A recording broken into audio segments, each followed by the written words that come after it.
Bonjour, je vais vous parler de l'ouvrage Le pouvoir de la narration magique sur les traces de Jean Merlin. D'ailleurs, Jean Merlin, vous pouvez apercevoir son portrait juste derrière. C'est ici même, dans ce qu'on appelle la salle des portraits, qu'a commencé cette série de formations que nous avons réalisées sur la narration magique. Et cette série a commencé avec Jean Merlin. Le premier volume du pouvoir de la narration magique sur les traces de Jean Merlin, 460 pages, avec des méthodologies, des réflexions, des routines décrites, tourne principalement autour de la magie rapprochée et de la magie générale, de la magie de cabaret. Et évidemment, Jean Merlin, c'est le grand spécialiste du domaine. Ce livre, à la fois, va parler de la construction des histoires magiques, c'est-à-dire tout ce qui va permettre d'amplifier, d'augmenter la puissance d'une routine, d'un spectacle, transformer parfois un simple tour de magie en un miracle qui va absorber l'attention des spectateurs et créer du suspense. Construction magique, où on parle à la fois du phénomène magique, hein, qu'est-ce qu'on est en train de montrer magiquement, du personnage de magicien, comment le personnage de magicien va donner la preuve de l'existence du phénomène magique, et puis aussi tout ce qui peut se passer, qui va rendre intéressant l'aventure magique qu'on propose aux spectateurs. Et c'est ici même que dans cette salle de formation, qu'on appelle la salle des portraits, qu'on a commencé avec Jean Merlin à travailler sur ce sujet et à former des magiciens dans le domaine. Il y a non seulement ici une salle de formation, mais nous avons aussi un théâtre d'une 60aine de places où on a pu expérimenter des choses en direct et puis générer une méthodologie, construction des histoires, réflexion sur le personnage, mais aussi sur l'écriture, sur le style. Que ce soit un style un peu poétique, style drôle, qu'importe, du fantastique, du bizarre, mais l'idée c'est quand même d'avoir un style. Les spectateurs sont très sensibles à cette petite patine, à l'atmosphère que l'on va donner grâce au style. Et puis aussi il y a le jeu d'acteur, parce que le jeu d'acteur du magicien est un jeu spécifique. Le jeu d'acteur théâtral ne peut pas être transposé directement pour le magicien. Il y a des choses à comprendre, à faire.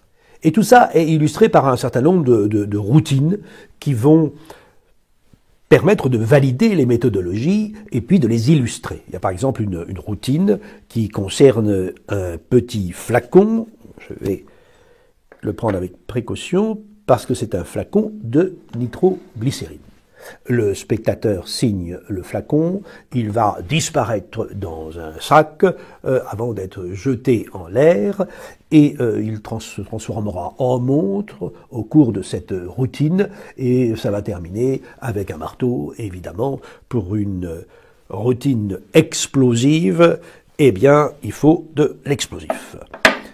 C'est une des illustrations d'une routine un peu style cabaret. Une autre routine qui se nomme la fortune assurée façon Jean Merlin. C'est une routine que j'ai créée en ayant la patine, l'atmosphère du personnage qu'a créé Jean Merlin, ce trickster, ce bonimenteur, cet amuseur, parfois cet arnaqueur, mais qui finalement s'en sort des fois tout juste parce que il va être dans le chaos, parfois presque dans la catastrophe, et puis tout va se rétablir magiquement. C'est un peu l'idée du trickster, de ce personnage malin qu'incarne Jean Merlin. Et ici, pour cette routine, on a une simple enveloppe avec dedans, un chèque de 10 000 €. Bah oui, il faut ce qu'il faut. Un chèque de 10 000 € que l'arnaqueur, que va jouer le personnage de magicien, va soi-disant faire gagner à un spectateur. Cette routine, qui peut être jouée pour un groupe de 5 personnes ou pour un spectacle de 500 personnes, va les emmener pendant 12 minutes dans une magie assez étonnante avec un simple jeu de cartes. mais avec quand même des choses parfois extrêmement intrigantes. Non seulement c'est drôle, non seulement il y a du suspense, non seulement il y a de l'argent à gagner, mais on sent bien que finalement derrière tout ça il y a de l'arnaque, et c'est ce qui est drôle, c'est ce qui voilà permet la patine des choses, mais des choses magiquement qui vont être extrêmement intrigantes, quand par exemple à un moment un spectateur eh bien va étaler un jeu de cartes, le mélanger, et parmi ce jeu de cartes qui a été examiné, mélangé, eh bien, il va saisir une carte, et cette carte va être, par exemple, la carte cible, le valet de carreau.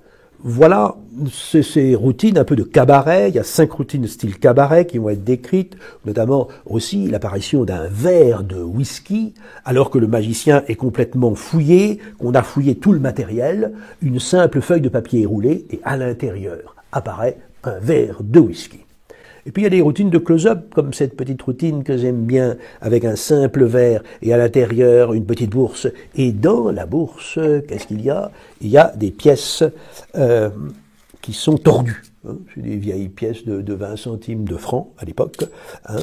Et évidemment, ce qui est intriguant, c'est que dans cette petite routine, c'est la routine du puits à souhait, le spectateur va nommer n'importe quel nombre, et pourtant ce sera exactement prévu dans la bourse, sans absolument aucune manipulation, une méthodologie que je pense originale, qu'on peut toujours avoir dans la poche et qui amène une forme de close-up assez intrigant.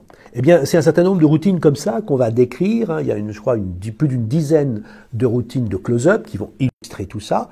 Il va y avoir aussi tout un spectacle, mystère, magie et énigmes policières, un spectacle que j'ai joué dans la salle de la Casa des Merveilles, et d'ailleurs que j'utilise maintenant quand on me demande un spectacle pour une centaine, 100, 200 personnes, parce qu'il suffit d'une petite valise qui, soi-disant, va exploser pendant le spectacle, d'une corde, quelques balles éponges noires, quelques jeux de cartes, il y a aussi une canne épée, mais on pourrait tout aussi bien utiliser un poignard, enfin qu'importe, tout ça est très facile à transporter, et va amener pendant 1h20 les spectateurs dans un véritable suspense, un défi magique assez étrange et étonnant qu'il faudra relever. Donc voilà à peu près tout ce qu'il y a dans ce livre, hein, des méthodologies de construction, des histoires, des personnages, le style, le jeu d'acteur, et puis une illustration